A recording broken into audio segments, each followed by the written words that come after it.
Hello students, welcome to DCM classes. Today we will be starting the next part of the very important concept and formula revision for IIT JEE mains, and this is also useful for BITSET, VIEEE and other state engineering examination. So let's start.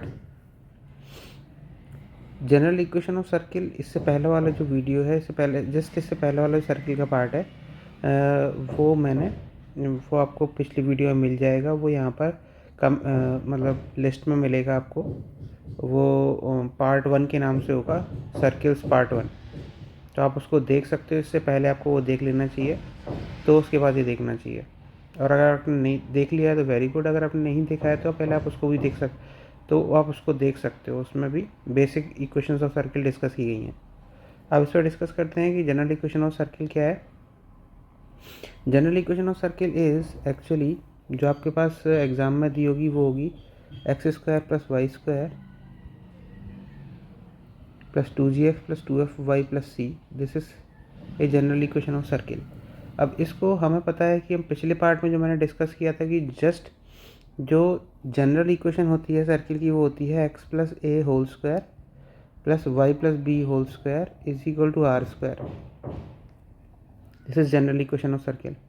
तो हम क्या करेंगे, हम इस equation को given general equation को convert करने की कोशिश करेंगे इस फॉर्म में, जनरल इक्वेशन ऑफ। फिर फाइंड आउट करेंगे इसका सेंटर क्या होता है। तो this x² + y² + 2gx + 2fy + c can be written as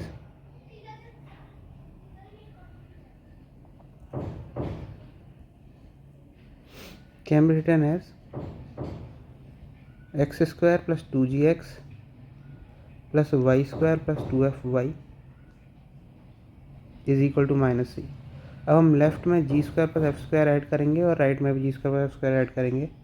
तो ये हो जाएगा x² + 2gx + g² + y² + 2fy + f² = g² + f² - c। ये क्या होता है, x² + 2gx + g² can be written as x + g², this can be written as y + f²। This is equal to √/g² + f² - c²। So अगर आप इसको compare करोगे from the general equation 1, तो इस सेकेंड इक्वेशन को जब आप general equation 1 से कंपेयर करोगे तो आपको पता चलेगा कि centre is -g, -f and radius is √g² + f² - c। अब आप लोगों के लिए इम्पॉर्टेंट क्या है, ये याद रखना कि for a equation of type x² + y² + 2gx + 2fy + c, centre is -g, s and radius is √g² + f² - c। तो this is the centre and the radius will be your √g² + f² - c। अब इसमें कुछ cases होते हैं, वो मैं आगे discuss करता हूँ। Case 1 is if g² + f² - c is greater than 0। अब देखो इसमें केस क्या क्या आएंगे। पहला केस है ये, हमें पता है कि radius is equal to √g² + f² - c होता है सर्किल के लिए। अब अगर आपको ये g² + f² - c greater than 0 है तो r की वैल्यू रियल आएगी। Then r will be real. In this case circle is real. Real मतलब it exists with a particular centre and its radius is also there. Case 2 क्या होगा आपका, मान लो case 2 में अगर मैंने रखा कि मान लो g² + f² - c is less then 0 आ जाता है, तो उस केस में आपका जो रेडियस होगा वो नॉन रियल होगा। नॉन रियल का मतलब क्या है, सर्किल इज इमेजिनरी।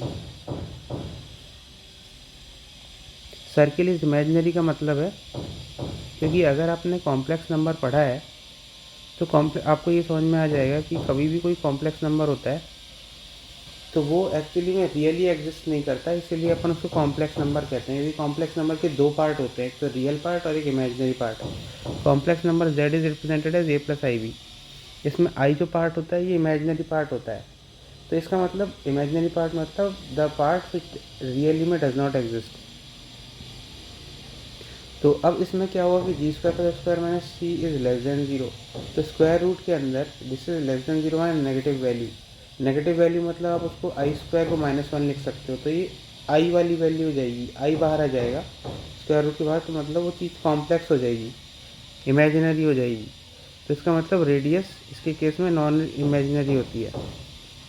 थर्ड वाला जो केस है वो सिंपल है। केस 3 जो है कि इफ़ एक ही केस बचा है, g square plus x square minus c is equal to zero. अब जब g square minus plus x square minus c is equal to zero, इसका मतलब radius is equal to zero. इसका मतलब आपका circle is what? Circle is a point circle. Point circle meaning, हम point circle किसे कहते हैं? पॉइंट सर्किल हम उसे कहते हैं जिसका रेडियस जीरो होता है। ओके, अब हम देखते हैं next concept. Next concept is position of a point with respect to a circle. अगर आपको पोजीशन ऑफ ए पॉइंट निकालना है with respect to a circle, suppose point दिया हुआ है, suppose the point is x1, y1। अब आपको ये पता करना है कि x1 y1 अंदर लाई करता है सर्किल के, ऊपर लाई करता है या बाहर लाई करता है। इफ़ तो पहला वाला case, if point x1, y1 lies inside, अगर ये इनसाइड लाई करता है, लाइज इनसाइड एस, तो उसका मतलब S1 will be less than zero. S1 will be less than zero का मतलब क्या होता है? अगर आप x1 y1 पॉइंट को इस सर्किल की इक्वेशन में सब्स्टिट्यूट करोगे तो वो लेस देन ज़ीरो होगी। यानी कि x1 square plus y1 square plus 2gx1 plus 2f(y1) plus c is less than zero, पहली condition. Second condition is this is the circle. तो ये वो हो गया आपका केस ए, सेकेंड केस हो गया आपका ए बी, और थर्ड केस हो जाएगा सी। तो बी वाला जो पॉइंट है, point x1 y1 lies on circle S. अगर ये वाला केस होता है तो उसके केस में S1 is equal to zero होता है। मीनिंग अगर आप पॉइंट को सर्किल के ऊपर सब्स्टिट्यूट करोगे तो उसकी वैल्यू ज़ीरो आएगी। x1 square plus y1 square plus 2gx1 plus 2f(y1) plus c is equal to zero. Third case is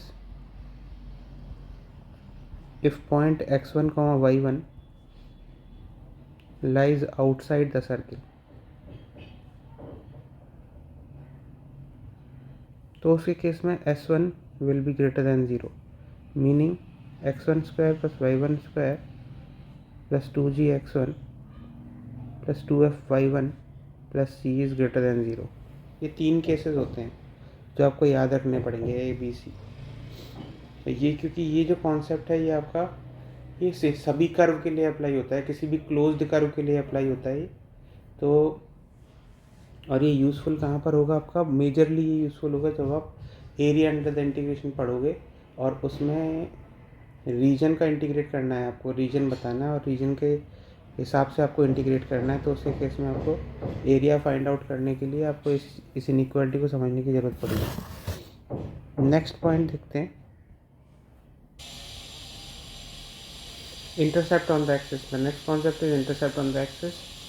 Suppose there is a circle x square plus y square plus 2gx plus 2fy plus c equal to 0. This is the circle. अब इसका intercept अगर आपको निकालना है, पहले तो ये देख लेते हैं कि इसका सर्किल हमें पता है। इस टाइप के सर्किल का जो सेंटर होता है -g, -f, और इसका जो रेडियस होता है एक्चुअली में हमें वो भी पता है ना।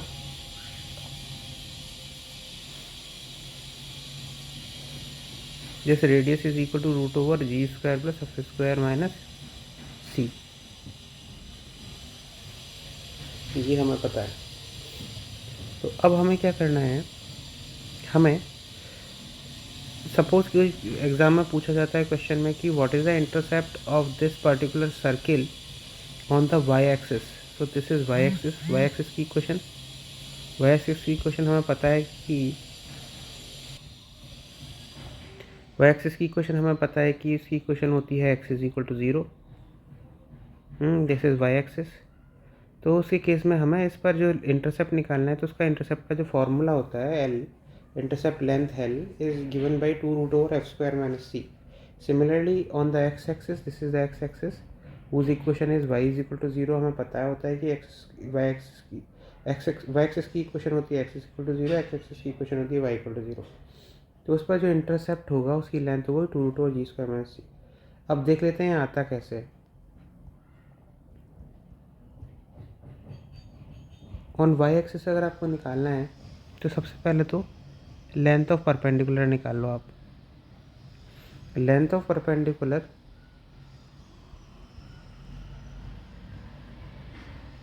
Minus G comma minus F to X is equal to 0 will be what, this length p length will be equal two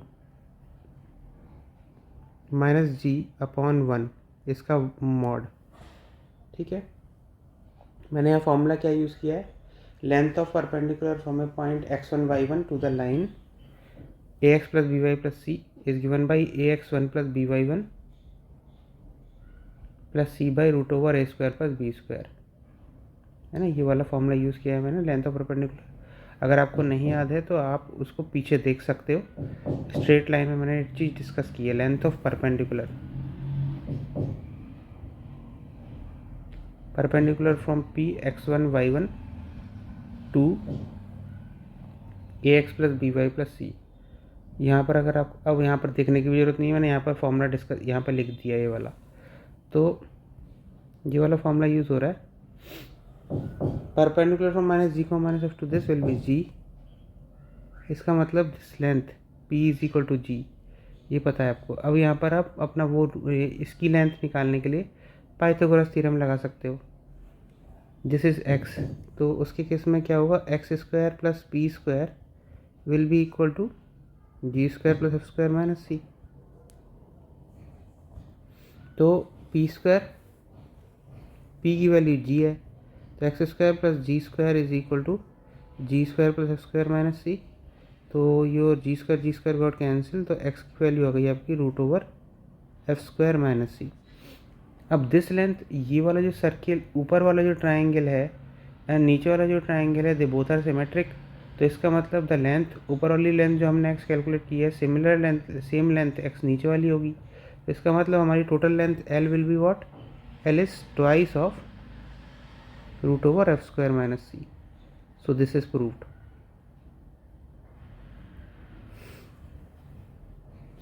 similarly हम दूसरे केस पर आते हैं। दूसरे केस पर हम जब आप आओगे तो उसके केस में आप ये देखोगे कि यहाँ पर सेंटर है आपका माइनस जी कॉमा माइनस एफ, और रेडियस आपको पता ही है। तो रेडियस की वैल्यू आपकी क्या होती है, √/g² plus f² minus c. This is the radius value.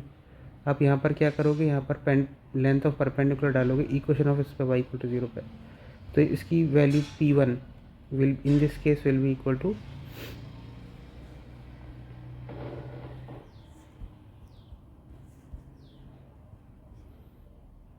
p1 will be equal to minus f, क्योंकि इक्वेशन y इक्वल टू 0 है, by 1 √1 mod minus F.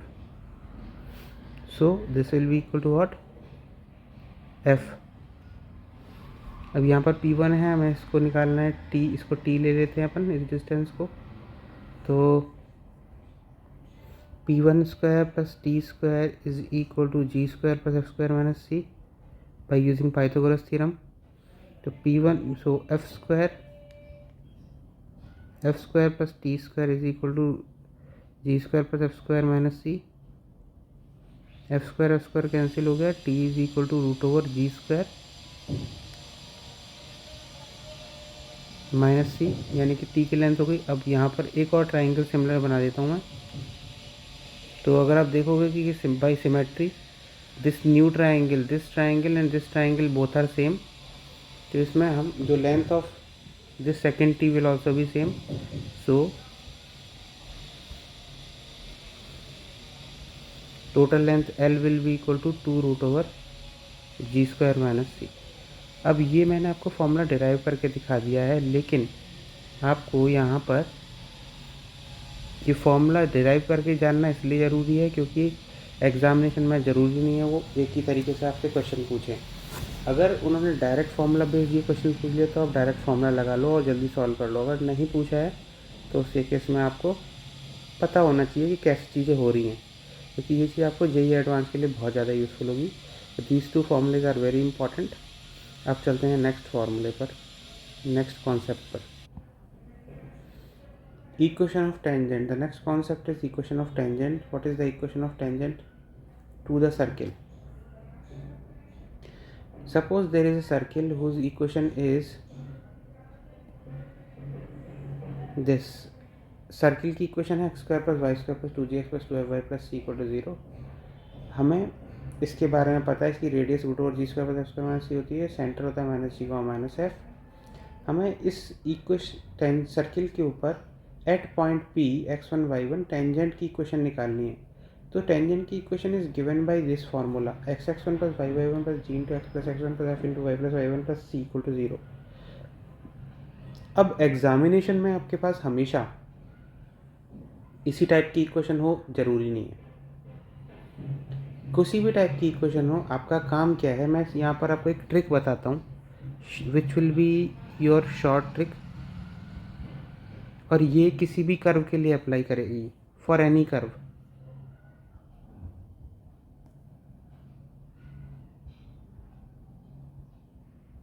Any curve से मतलब आपके सिलेबस में सिर्फ सर्किल आ रहा है, फिर पैराबोला आएगा, फिर एलिप्स आएगा, फिर कोनिक्स मतलब हाइपरबोला आएगा, यही आपके सिलेबस में कर्व है। तो इसमें अगर इस पर ये ट्रिक हर एक कर्व में अप्लाई होती है, इनके अलावा भी।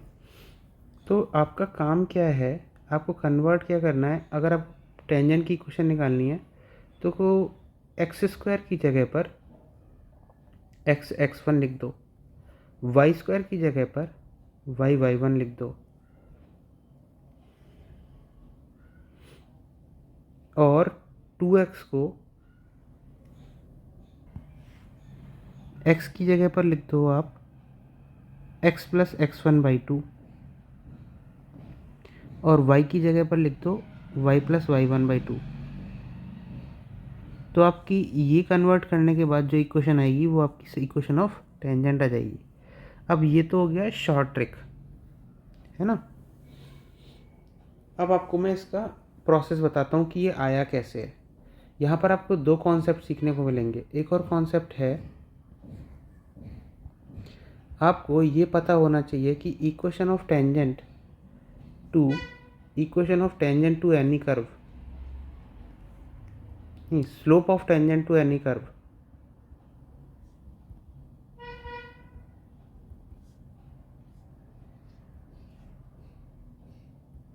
curve y = f of x is given by m = dy/dx at x1, y1।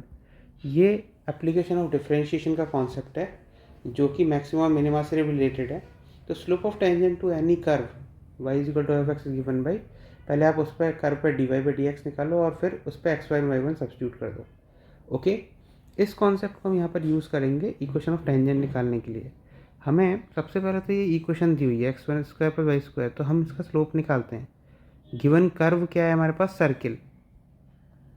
तो dy/dx क्या होगा, 2x + 2y dy/dx निकाल लिया हमने, plus 2g + 2f dy/dx plus 0 = 0। अब आपको ये प्रोसेस समझ में नहीं आया हो तो मुझे आप कमेंट सेक्शन में बोल देना व्हाट्सएप में। अगर आपको ये चीज़ नहीं समझ में आई तो इसका मतलब आपको डिफरेंशिएशन नहीं आता है। डिफरेंशिएशन समझने के लिए आपको डिफरेंशिएशन का वीडियो देखना पड़ेगा, जो मैंने अभी अपलोड नहीं किया है, फ्यूचर में अपलोड कर दूंगा मैं। तो और अगर फिर भी आपको जल्दी है क्योंकि समझ में नहीं आएगा अगर आपको ये कैसे किया है मैंने डिफरेंशिएशन को यूज़ करके, तो आप मुझे फ्रीली कमेंट सेक्शन में बोल सकते हो, मैं आपको समझा दूंगा। लेकिन ये बेसिक होता है डिफरेंशिएशन, ये सभी को स्टार्टिंग की 11th क्लास में सिखा दिया जाता है, 11th क्लास स्टार्ट होने से पहले सभी के स्कूल्स में या किसी भी कोचिंग सेंटर में। तो ये हो जाता है डिफरेंशिएशन हो गया। तो यहाँ से आपके पास क्या आएगा, d y by d x की वैल्यू है -2 into x plus g by 2 into x plus f y plus f, 2 cancel, तो this is minus x plus g by y plus f. तो यहाँ से आपके पास आया स्लोप क्या है, slope of tangent d y by d x at x1 y1 is equal to minus of x1 plus g by y1 plus F. अब आपको इक्वेशन ऑफ लाइन निकालनी है, बस इक्वेशन ऑफ लाइन निकालनी है। स्लोप आपने इसका निकाल ही लिया है, इसका tangent point, equation of line with slope m and point x1 y1 lying on it is given by y minus y1 is equal to m into x minus x1। तो equation क्या हो गई, equation of tangent is equal to y minus y1 is equal to minus of x1 plus g by y1 plus f into x minus x1। तो इसका मतलब y1 plus y F minus y1 square minus y1 f is equal to minus is equal to, मैं यहीं इधर ही ले आता हूँ। तो ये हो गया आपका x1 minus x1 square plus g x minus g x1 is equal to 0। ये इक्वेशन आ गई। अब यहाँ पर आपको एक और चीज़ देखनी पड़ेगी, क्योंकि ये पॉइंट x1 y1 इस सर्किल पर लाई कर रहा है।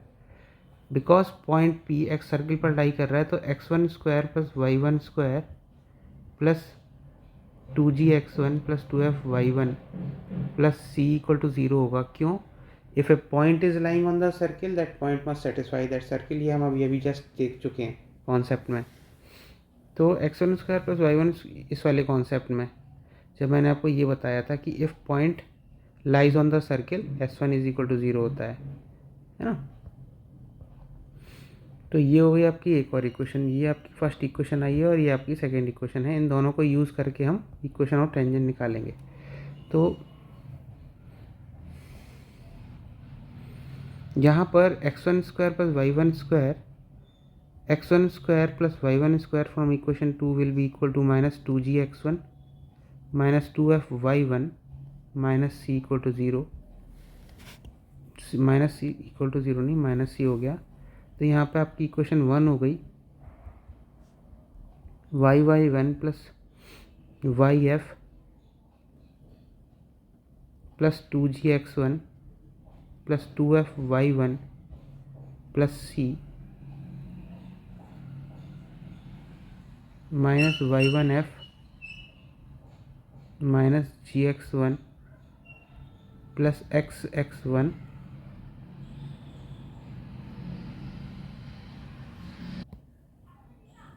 Plus gx is equal to 0। तो यहाँ पर इक्वेशन ये y1f एक बार कैंसिल हो गया, gx1 एक बार कैंसिल हो गया। तो इक्वेशन बन गई आपकी xx1 plus y1 plus g into x plus x1 plus f into y plus y1 plus c equal to 0। तो ये इक्वेशन आपकी प्रूव हो चुकी है। This is the equation of tangent. तो ऐसे निकलती है इक्वेशन ऑफ टेंजेंट।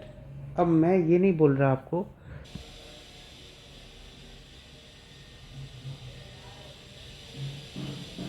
आप इसमें से यहाँ पर कोई भी कॉन्सेप्ट यूज़ कर सकते हो। अगर आपको कुछ भी फॉर्म, ये भी यूज़ कर सकते हो, पहला कॉन्सेप्ट भी यूज़ करते हो, सेकंड कॉन्सेप्ट भी यूज़ कर सकते हो, या थर्ड डायरेक्ट फॉर्मूला भी यूज़ कर सकते हो। अब आपके लिए जो कंफर्टेबल हो आप उसको यूज़ करो। आपको ये ट्रिक से यूज़ करना है तो ये बहुत शॉर्टेस्ट होती है मेरे एक्सपीरियंस से। लेकिन अगर मान लीजिए कोई आपके पास प्रॉब्लम आता है जो कि एक रैंडम कर्व है, रैंडम सर्किल है, तो उसके केस में आप इस कॉन्सेप्ट को यूज़ करके, फर्स्ट कॉन्सेप्ट को यूज़ करके जो मैंने कॉन्सेप्ट दिया है, इससे आप टेंजेंट का स्लोप निकालो और पॉइंट स्लोप फॉर्म इक्वेशन लगा के सॉल्व कर लो। नहीं तो direct short trick use, easy है तो डायरेक्ट शॉर्ट ट्रिक लगाओ और शॉर्ट ट्रिक लगा के टेंजेंट की इक्वेशन निकाल लो, या फिर डायरेक्ट ये फॉर्मूला लगा लो, है ना। जो कंफर्टेबल हो आप वो यूज़ कर सकते हो। Equation of tangent, next concept is equation of tangent of slope m to the circle x square plus y square is equal to a square. अब यहाँ पर आपको क्या दिया हुआ है, यहाँ पर एक सर्किल दिया हुआ है जिसकी इक्वेशन हमें दी हुई है कि x square plus y square is equal to a square है, और आपको इक्वेशन ऑफ टेंजेंट निकालनी है इसके ऊपर, इक्वेशन ऑफ टेंजेंट निकालनी है। अब इस इक्वेशन ऑफ टेंजेंट का क्या है कि इस इक्वेशन ऑफ टेंजेंट के बारे में आपको दिया क्या क्या हुआ है, स्लोप दिया हुआ है बस आपको। तो स्लोप दिया हुआ है, तो यहाँ पर इसकी इक्वेशन तो ये होती है, और पॉइंट ऑफ कांटेक्ट भी इन्होंने निकाल के दे दिया है x1, y1, जो कि होता है, जो कि दिया है ये this point, this is your x1 y1। तो कहने का मतलब क्या है कि अगर आपको इक्वेशन ऑफ सर्किल दिया हुआ है और स्लोप ऑफ टेंजेंट दिया हुआ है, तो आप पॉइंट ऑफ कांटेक्ट भी निकाल सकते हो और उसकी इक्वेशन भी निकाल सकते हो टेंजेंट की। कैसे, इसका मैं प्रूफ आपको एक बार सॉल्व करके बता देता हूँ जिससे कि आपको कन्फ्यूज़न ना हो। तो यहाँ पर इस इक्वेशन को निकालते हैं कैसे, देख आपको समझाता हूँ। तो यहाँ पे जैसे आपको ये पता होगा, हमें अभी तक क्या पता है कि अगर आपके पास इक्वेशन ऑफ सर्किल दिया हुआ है तो आप इक्वेशन ऑफ टेंजेंट कैसे निकालते हो, एक्स स्क्वायर को कन्वर्ट कर देते हो एक्स x1 में, वाई स्क्वायर को आप वाई y1 में कन्वर्ट कर देते हो। एक्स और वाई आपको दिए नहीं हुए हैं, तो यहाँ पर इक्वेशन ऑफ टेंजेंट क्या हो जाएगी आपकी, x x1 plus y y1 is equal to a square. Simple, equation of tangent आपने निकाल ली। लेकिन यहाँ पर हमें स्लोप के फॉर्म में निकालना है। तो स्लोप क्या है, इस पर्टिकुलर इक्वेशन का स्लोप क्या है, this slope m is equal to minus x1 by y1 which is given to be equal to m, हमें दिया हुआ है ना।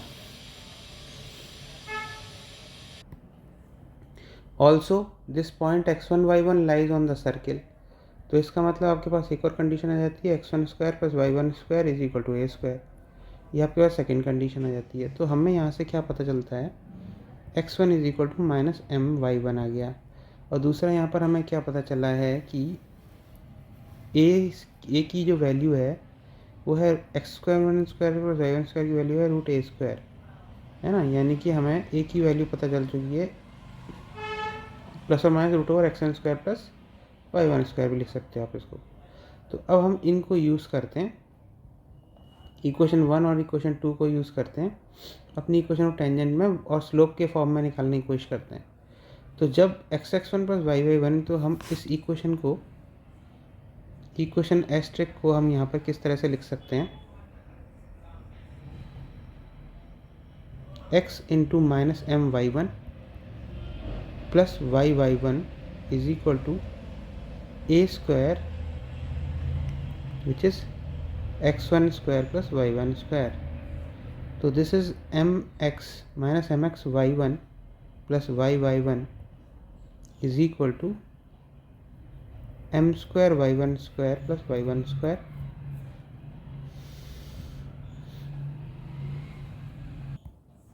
तो हमारे पास आ क्या गया, y is equal to y1 cancel कर दो, तो y is equal to m x plus y1 into 1 plus m square.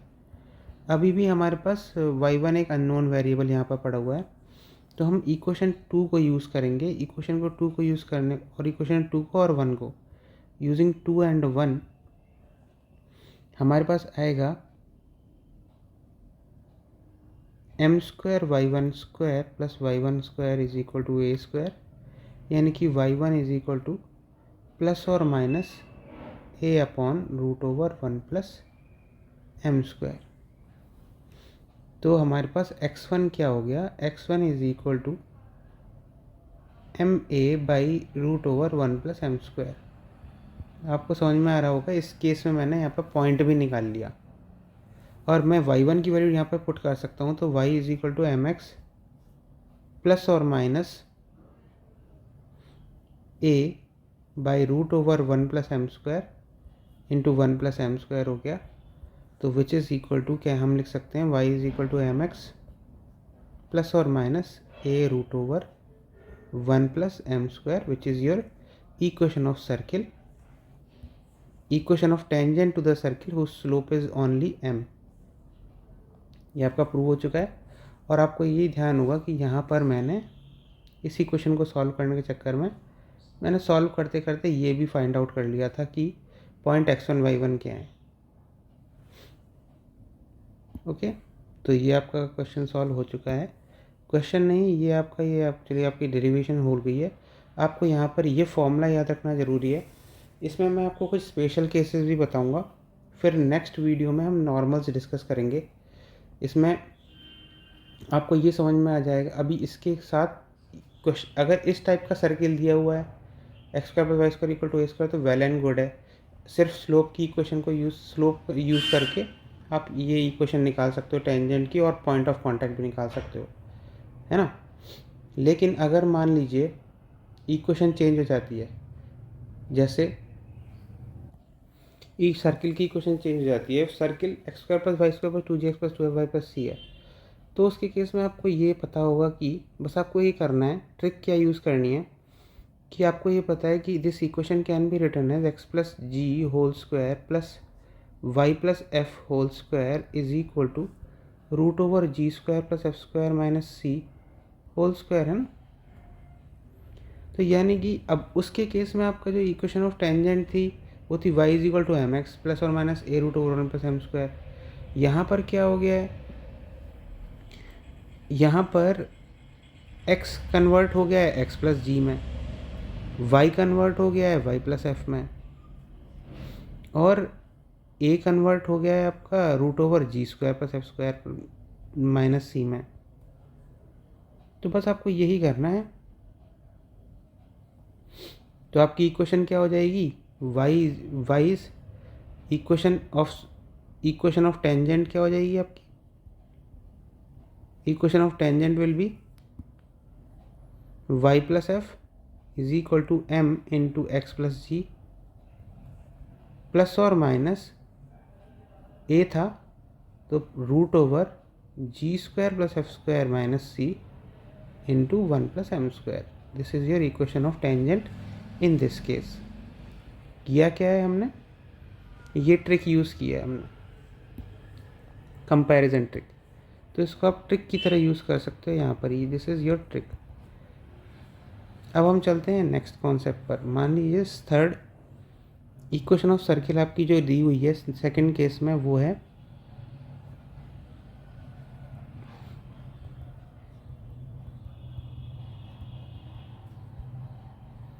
x minus a whole square plus y minus b whole square is equal to r square. तो अब तुम्हें समझाने की ज़रूरत नहीं है, अब तो खुद ही बना लोगे, है ना। तो इसके केस में बस आपको इक्वेशन लिखनी है।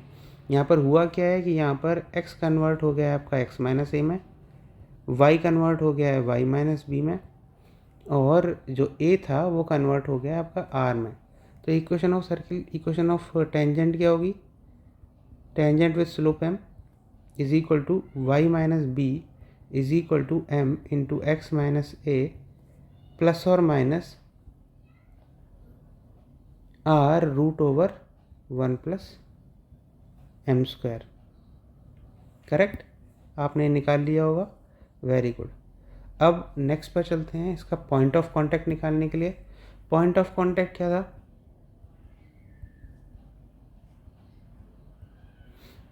पॉइंट ऑफ कांटेक्ट उसके केस में क्या था, वहाँ पर जो हमने निकाला था वो था a radius by root over 1 plus m square, m a root over 1 plus m square plus और माइनस में। तो आप कोई m तो चेंज नहीं हुआ, बस रेडियस चेंज हुआ है। तो पहले केस में जो आपका पॉइंट ऑफ कांटेक्ट होगा, इस वाले केस में जो पॉइंट ऑफ कांटेक्ट होगा वो आपका क्या होगा,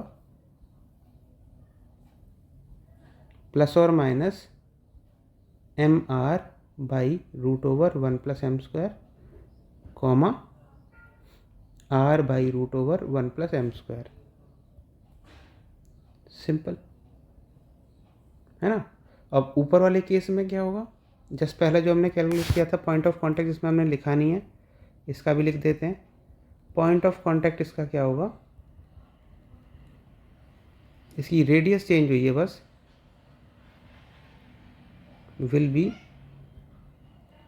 प्लस और minus m, radius is root over g square plus f square minus c by root over 1 plus m square comma root over plus और minus root over g square plus f square minus c by root over 1 plus m square.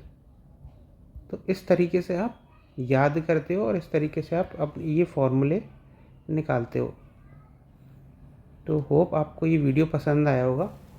इन सब tricks को आप use करो और अच्छे से, क्योंकि ये समझना भी ज़रूरी है कि ये आ कैसे रहा है, और ये भी ज़रूरी है कि आप ये स्पेशल केसेस को भी देखो, और अगर आपके पास कोई दूसरा स्पेशल केस आ जाता है तो उसको भी लिए भी फॉर्मूला बनाने के लिए आप रेडी रहो, क्योंकि यही ट्रिक्स यूज़ होती हैं। आपकी बहुत इंपॉर्टेंट ट्रिक्स यूज़ हुई हैं यहाँ पर। ये जो मैंने ट्रिक्स बताई हैं उन ट्रिक्स को आप इम्पॉर्टेंट याद रखना, वो आपको बहुत हेल्पफुल होंगी प्रॉब्लम सॉल्व करने में। होप आपको ये वीडियो पसंद आया होगा। अब नेक्स्ट वीडियो में मैं नॉर्मल्स डिस्कस करूँगा, और नॉर्मल्स के बाद कुछ pair of tangents and chords, और फिर ये टॉपिक कंप्लीट हो जाएगा। फिर हम कोनिक्स स्टार्ट करेंगे। कोनिक्स मतलब पहले पैराबोला फिर हाइपरबोला फिर इलिप्स, पहले पैराबोला फिर इलिप्स फिर हाइपरबोला फिर। ओके गाइस, अगर आपको ये वीडियो पसंद आया हो तो आपको इसको लाइक कीजिए, शेयर कीजिए, सब्सक्राइब कीजिए, और अपनी तैयारी अच्छे से करते रहिए। और इसको जब सब्सक्राइब कर लोगे तो आपको पास क्या होगा कि जो भी मैं नए वीडियो डालूँगा उसकी नोटिफिकेशन आपके पास सबसे पहले आ जाएगी। आपको ये वीडियो पसंद आया तो लाइक शेयर सब्सक्राइब कीजिए, और अगर आपको और भी इसके पढ़ने के बाद कोई और डाउट आता है तो आप मैं नीचे डिस्क्रिप्शन बॉक्स में 2 नंबर्स दिए हुए हैं, उन पर किसी पर भी आप मुझे व्हाट्सएप करके अपने डाउट्स क्लियर कर सकते हो। All the best, thank you.